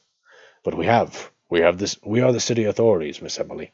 Didn't you get a notice from the sheriff, signed by him? I received a paper, yes, Miss Emily said. Perhaps he considers himself the sheriff. I have no taxes in Jefferson. Well, there is nothing on the books to show that, you see. We must go by the Colonel Sartoris. I have no taxes in Jefferson. But, Miss Emily, see Colonel Sartoris. Colonel Sartoris had been dead almost 10 years. I have no taxes in Jefferson. Toby! The Negro appeared. Show these gentlemen out. So she vanquished them, horse and foot, just as she had vanquished their fathers 30 years before about the smell. That was 2 years after her father's death, and a short time after her sweetheart, the one we believed would marry her, had deserted her. After her father's death, she went out very little. After her sweetheart went away, people hardly saw her at all. A few of the ladies had the temerity to call, but were not received, and the only sign of life about the place was the Negro man, a young man then, going in and out with a market basket. Just as if any man, could keep a kitchen properly, the ladies said, so they were not surprised when the smell developed. It was another link between the gross, teeming world and the high and mighty Griersons. A neighbor, a woman, complained to the mayor, Judge Stevens, 80 years old. But what will you have me do about it, madam? Why, send her word to stop it, the woman said. Isn't there a law? I'm sure that won't be necessary. Probably just a snake or a rat that N-word of hers killed in the yard. I'll speak to him about it. The next day he received 2 more complaints, one from a man who came in diffident deprecation. We really must do something about it, Judge. I'd be the last one in the world to bother Miss Emily, but we've got to do something about it. That night the Board of Aldermen met 3 graybeards and 1 younger man, a member of the rising generation. It's simple enough, he said. Send her word to have her place cleaned up. Give her a certain time to do it in, and if she don't... Damn it, sir, Judge Stevens said. Will you accuse a lady to her face of smelling bad? So the next night, after midnight, 4 men crossed Miss Emily's lawn and slunk about the house like burglars, sniffing along the base of the brickwork and at the cellar openings, while one of them performed a regular sewing motion with his hand out of the sun, sack slung from his shoulder. They broke open the cellar door and sprinkled lime in there, and in all the outbuildings. As they recrossed the lawn, a window that had been dark was lighted, and Miss Emily sat in it, the light behind her, and her upright torso motionless as that of an idol. They crept quietly across the lawn and into the shadow of the locust that lined the street. After a week or two, the smell went away. That was when people had begun to feel really sorry for her. People in our town, remembering how old Lady Wyatt, her great-aunt, had gone completely crazy at last, believed that the Griersons held themselves a little too high for what they really were. None of the young men were quite good enough for Miss Emily and such. We had long thought of them as a tableau, Miss Emily a slender figure in white in the background, her father a spraddled figure in the foreground, his back to her and clutching a horsewhip, the two of them framed by the back-flung front door. So when she got to be 30 and was still single, we were not pleased exactly, but vindicated. Even with insanity in the family, she wouldn't have turned down all of her chances if they had really materialized. When her father died, it got about that the house was all that was left to her, and in a way people were glad. At last they could pity Miss Emily. Being left alone and a pauper, she'd become humanized. Now she too would know the old thrill and the old despair of a penny, more or less. The day after his death, all the ladies prepared to call at the houses and offer condolence and aid.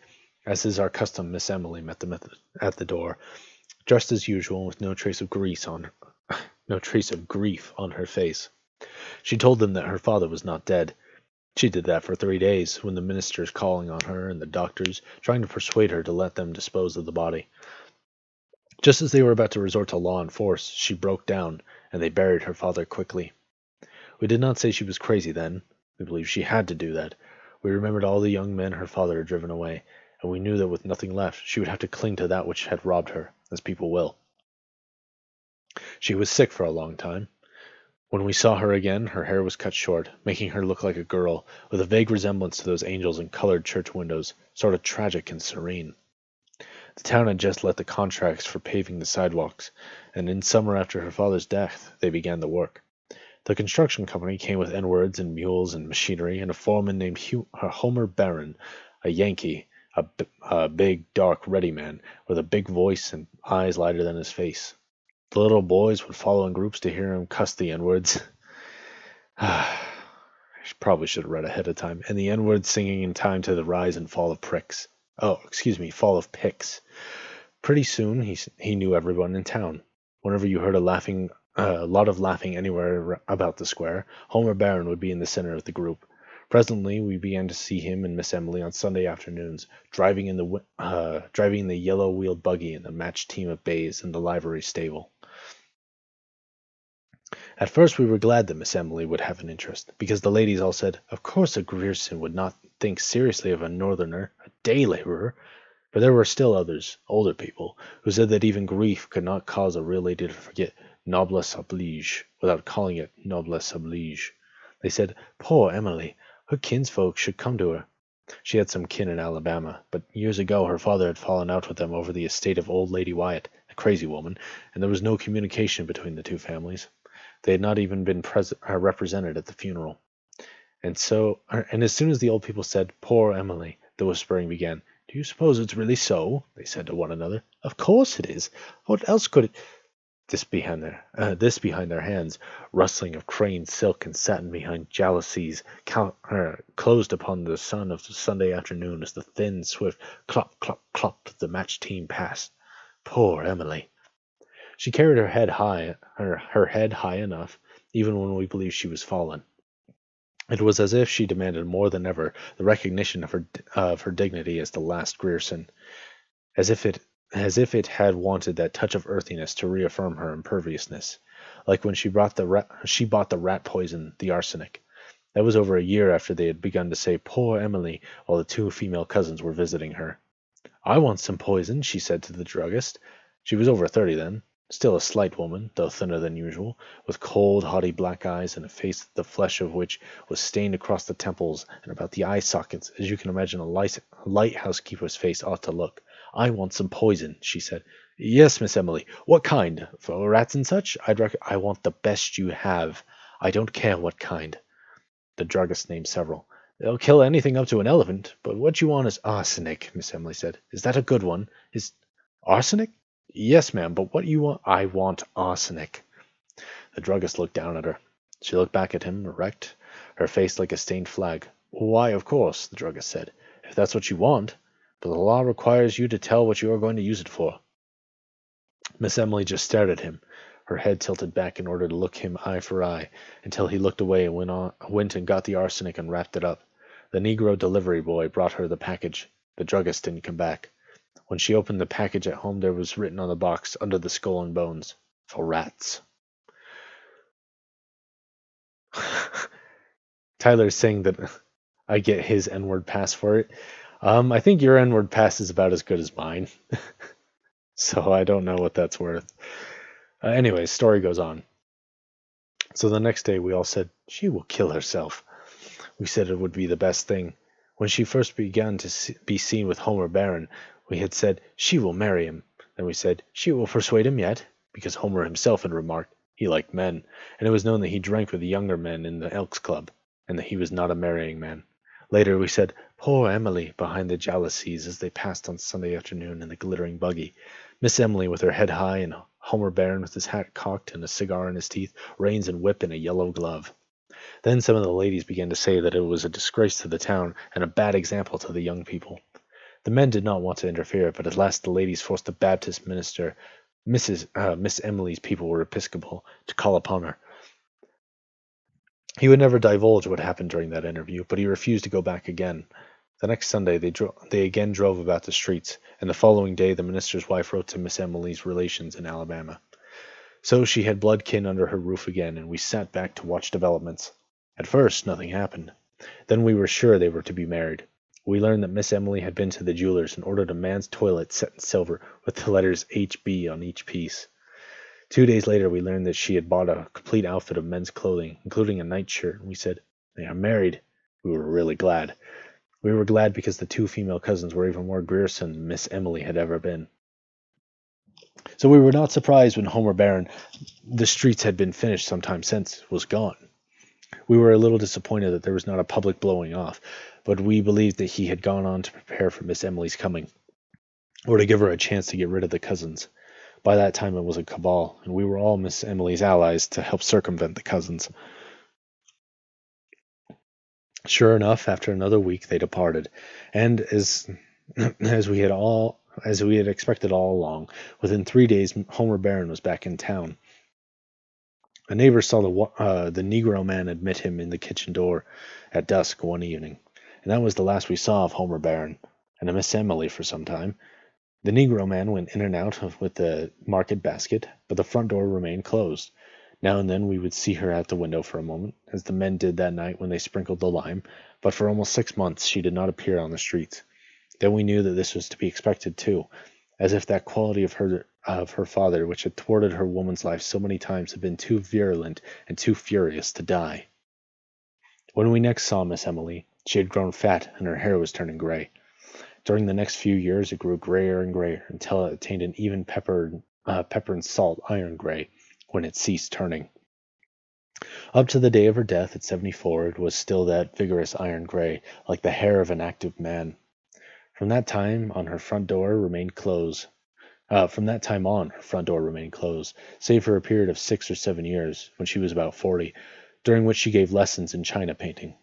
She fitted up a studio in one of the downstairs rooms, where the daughters and granddaughters of Colonel Sartorius's contemporaries were sent to her with the same regularity and in the same spirit that they were sent to church on Sundays with a 25-cent piece for the collection plate. Meanwhile, her taxes had been remitted.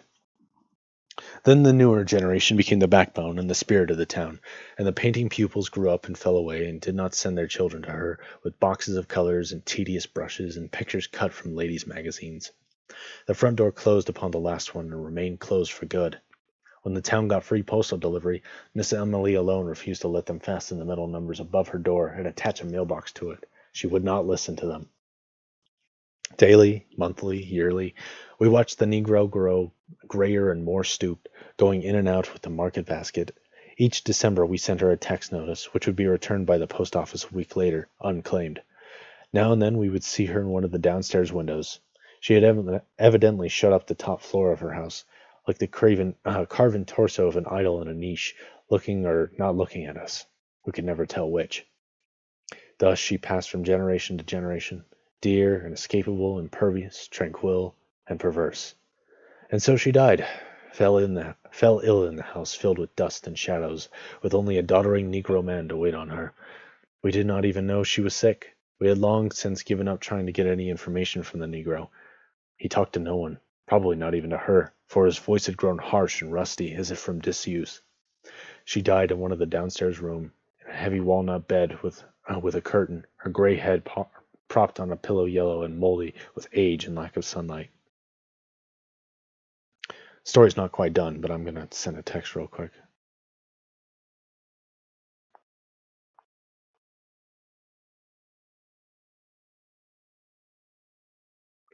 Okay. Moving on. The Negro met the first of the ladies at the front door and let them in, with their hushed, sibilant voices and their quick, curious glances, and then he disappeared. He walked right through the house and out the back and was not seen again. 2 female cousins came at once. They held the funeral on the second day, with the town coming to look at Miss Emily beneath a mass of bought flowers, with the crayon face of her father musing profoundly above the bier, and the ladies sibilant and macabre. And the very old men, some in their brushed Confederate uniforms, on the porch and the lawn, talking of Miss Emily as if she had been a contemporary of theirs, believing that they had danced with her and courted her, perhaps, confusing time with its mathematical progressions, as the old do, to whom all the past is not a diminishing road, but, instead, a huge meadow which no winter ever quite touches, divided them now by the narrow bottleneck of the most recent decade of years. Already we knew there was one room in that region above stairs which no one had seen in 40 years, which would have to be forced. They waited until Miss Emily was decently in the ground before they opened it. The violence of breaking down the door seemed to fill this room with pervading dust. A thin, acrid pall, as if of the tomb, seemed to lie everywhere upon this room decked and furnished as for a bridal, upon the valance curtains of faded rose color, upon the rose-shaded lights, upon the dressing table, upon the delicate array of crystal and the man's toilet things backed with tarnished silver so tarnished that the monogram was obscured. Among them lay a collar and a tie, as if they had just been removed, which left upon the surface a pale crescent of the dust. In the dust. Upon a chair hung the suit, carefully folded, beneath it the 2 mute shoes and the discarded socks. The man himself lay in the bed. For a long while we just stood there, looking down at the profound and fleshless grin. The body had apparently once laid in the attitude of an embrace, but now the long sleep that outlasts love, that conquers even the grimace of fear, that conquers even the grimace of love, had cuckolded him. What was left of him, rotted beneath what was left of the nightshirt, had become inextricable from the bed in which he lay, and upon him and upon the pillow beside him lay that even coat of the patient and the biting dust. Then we noticed that in the pillow was the indentation of a head. One of us lifted something from it, and leaning forward, that faint and invisible, dusty, dry, and acrid in the nostrils, we saw a long strand of iron-gray hair. So that's the story. Basically, it's just, I guess that's her father. I don't really know what the point of that story is.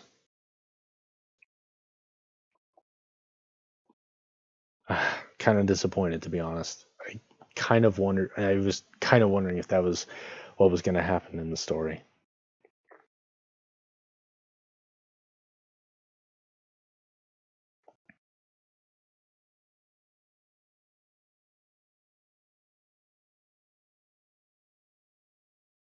Apparently, according to the Wikipedia article, that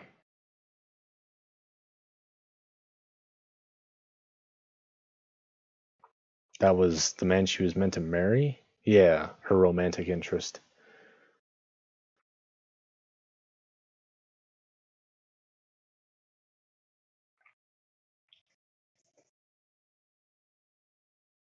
Apparently, according to the Wikipedia article, it has recently, that's according to Wikipedia, recently it is the topic of debate whether or not that guy is actually homosexual and whether or not it factors into the story.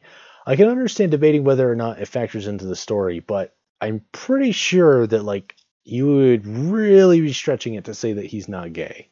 You know what I mean? Well, that was a waste. But you win some, you lose some. I don't know. Did anyone else? What did you guys think? Did you like the story?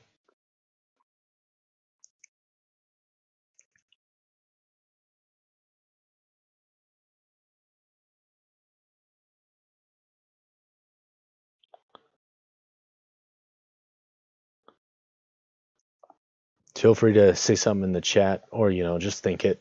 I can read your thoughts.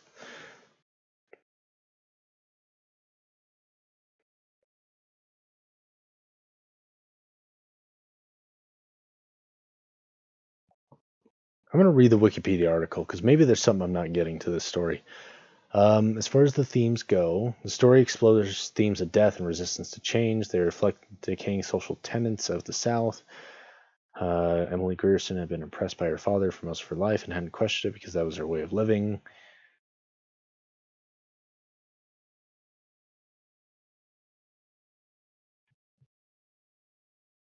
She's in denial.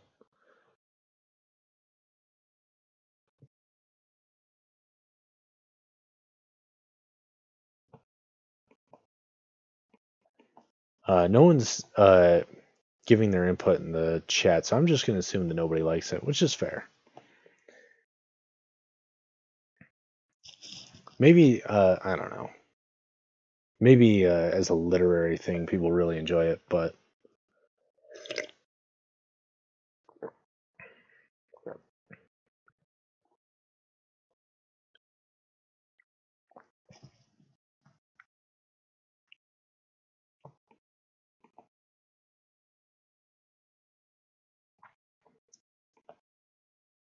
maybe if I reread it, I might enjoy it a little more. I don't know.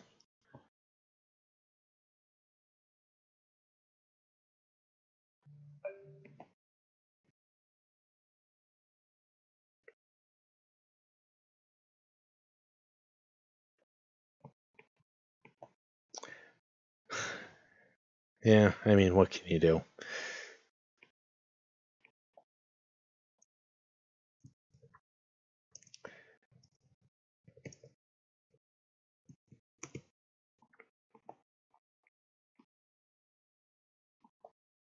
Apparently, My Chemical Romance wrote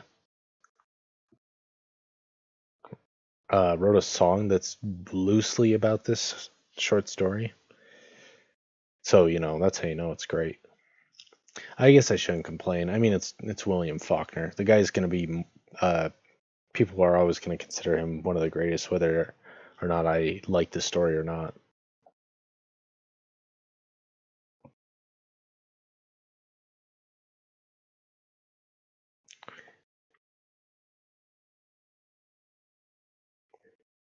I'm just going to do this thing real quick.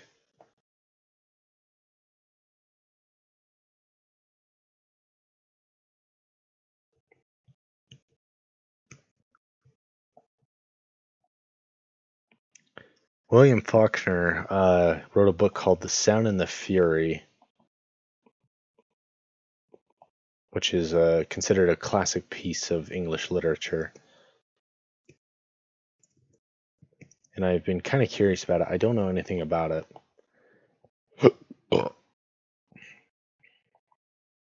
I kind of like these. I kind of do like classic literature, but I have so little patience for stories that are really dry.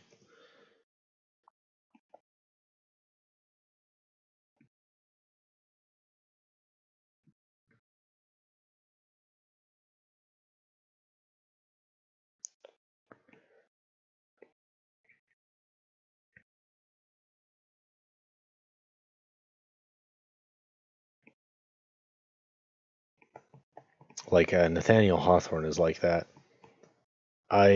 Because I liked reading, my English teachers in high school generally liked me. And so one time, one of my teachers, outside of the curriculum, wanted me to read The Scarlet Letter instead of what the rest of the class was reading. and I did not get very far on it because I did not like Nathaniel Hawthorne's writing style, and I'm sure hearing that a lot of people who are very much literary snobs would probably tell me I'm an idiot or a charlatan. I just don't like it. I mean, I can respect a book for its themes, but if I don't enjoy reading it, I'm not going to read it. I'm not going to like it. It's like the same deal with like a textbook. Like, yeah, your medical textbook might have saved lives, but I'm not going to read it in my spare time. I don't know.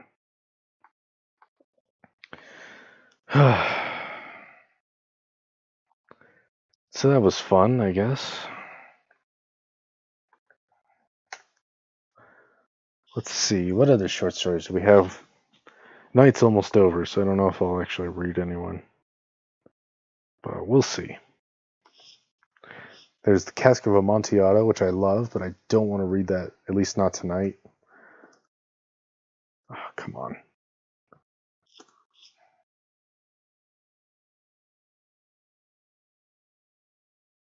Let's see how long this one is. This is... I don't know if I'll read it, but there is this one called The Yellow Wallpaper. Shelby is completely ignoring my initial question as to whether she liked the short story or not. In order to ask me a different question, which is what is my favorite road trip songs? I don't like road trips. I don't like being cramped in a car for miles on end with people in general, where I can't get away from them.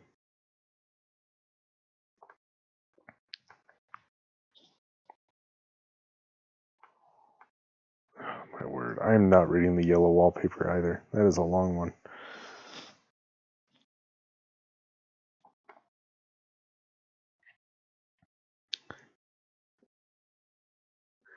Kimry is saying that she and Shelby liked the short story, so that counts for something. I was disappointed by it ultimately, but more power to you.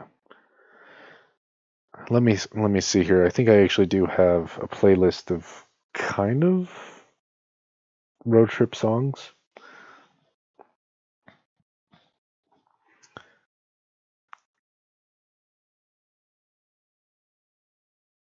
Yeah, no, I don't know. People, I don't know if I would ever want to go on a road trip with anyone.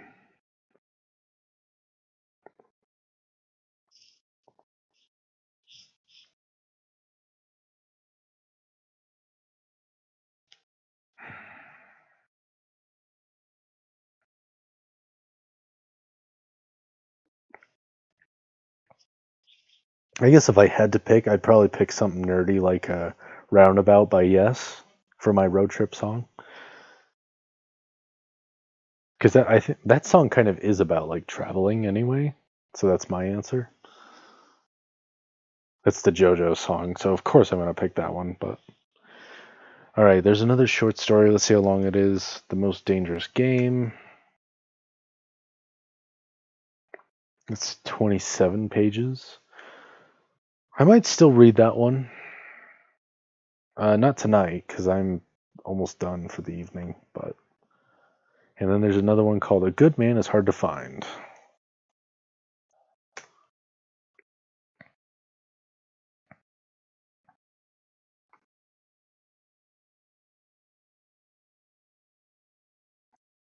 Let's see.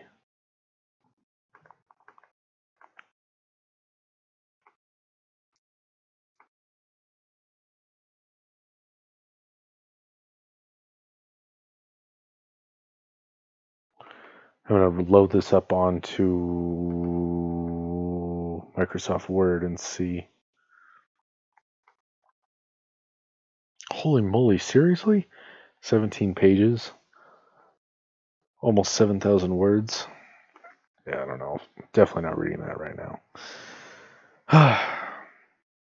One thing I do like about fairy tales and folklore is that they're so short that like you can just read them, The rest of these, however,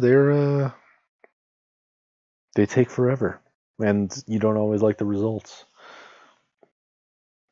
A Rose for Emily reminds me of what is it called? Psycho.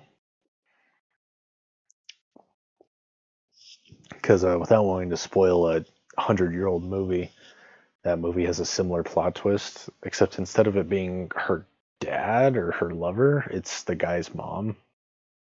And I don't know if he sleeps in the same bed with her, but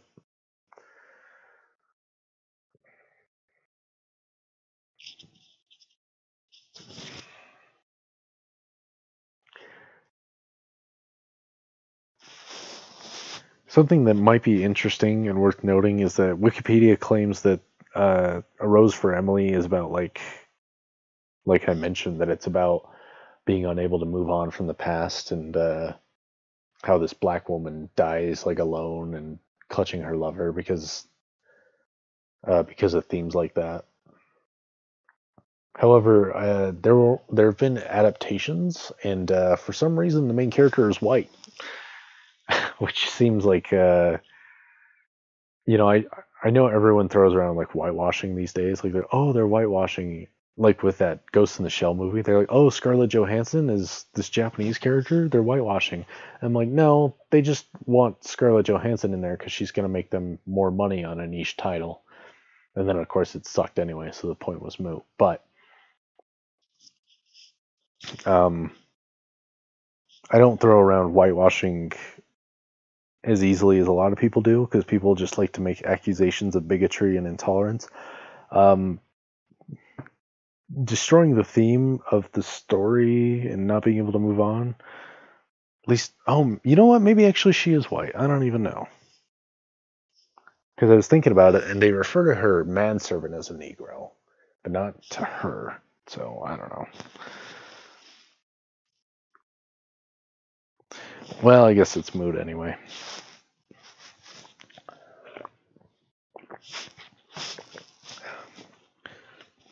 Well, we've been streaming for about an hour and 55 minutes. That's pretty good. I feel like I did okay on this stream, you know. Managed to actually read a lot, as opposed to some of the other nights where I'm really struggling to find stuff to do.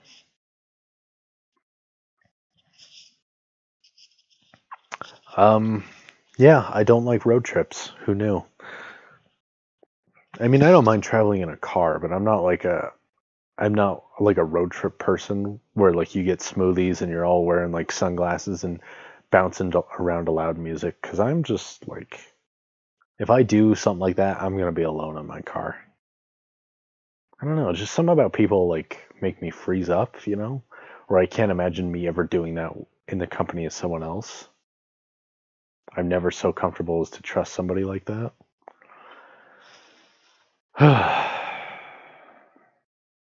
That's some like deep personal psychology stuff.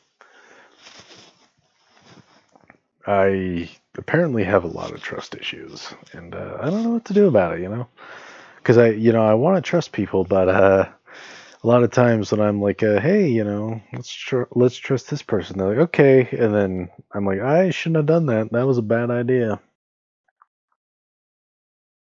And I don't want to get sappy with this because we're just here to have a good time and to make inappropriate jokes and claim that this is a serious stream when it's really not.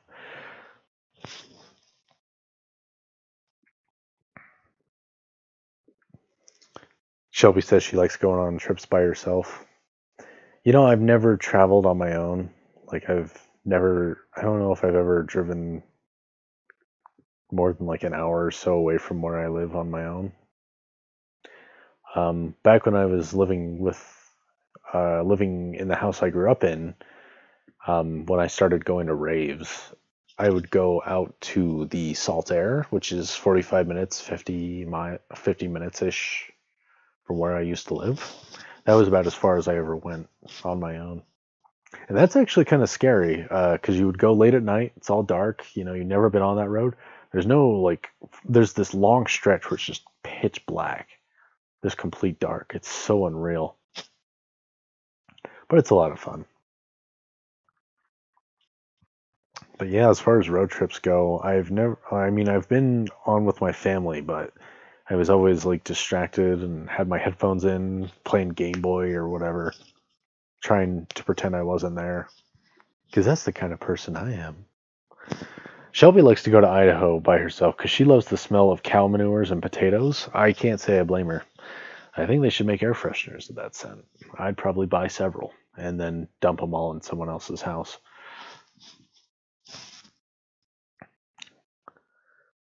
I've been thinking a lot lately about going on vacation on my own. I'm not going to do it because I've got school and I've not got a lot of money to spend. And what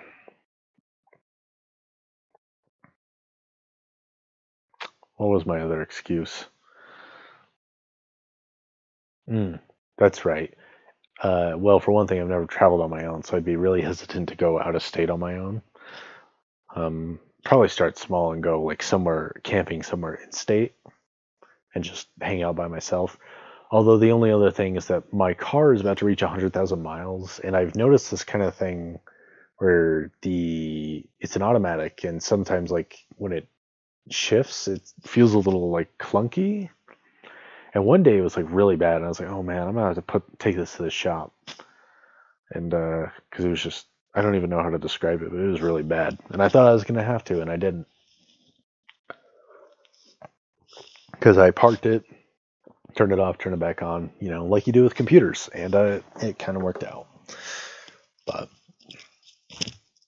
yeah, so if you didn't know this about me, I mean, everyone on the stream knows me, but I don't really like people. Very standoffish. Even people that I like, I'm like, I can only stand you for a couple hours. Please get away from me.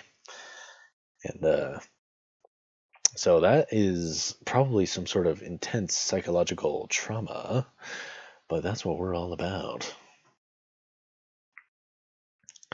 I'm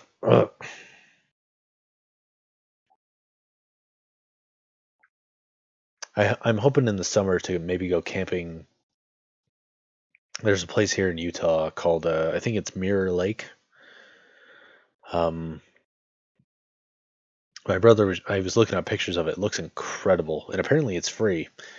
So you just gotta go up there on your own. But they don't open until like May, so I wouldn't be able to go until after the school year anyway. But I'm hoping to do that. Maybe go camping. I have not been camping since I was a kid, but I used to hate camping because I was a shut-in nerd that didn't like things. But now I've developed a real appreciation for nature and getting away, and I've realized that nature is a great way to be by yourself, which is great because I like being by myself, and not just when I'm doing inappropriate things.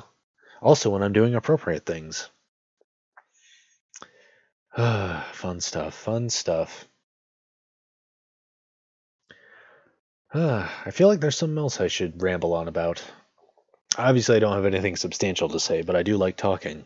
I love the sound of my own voice, and it makes me feel important. Oh, I had a presentation in school this past week. I talked about the streetlight effect, which is how I mentioned earlier on the stream that I kind of wanted to talk about William Penn, the Pennsylvania founder. He's the namesake of it, in fact. I quoted him as part of the lesson. In fact, I'm going to pull up that quote since I'm rambling on. I might as well find something to ramble on about.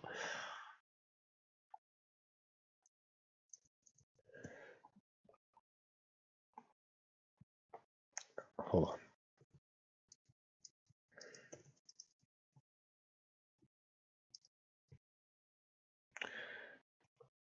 Just coordinating things here.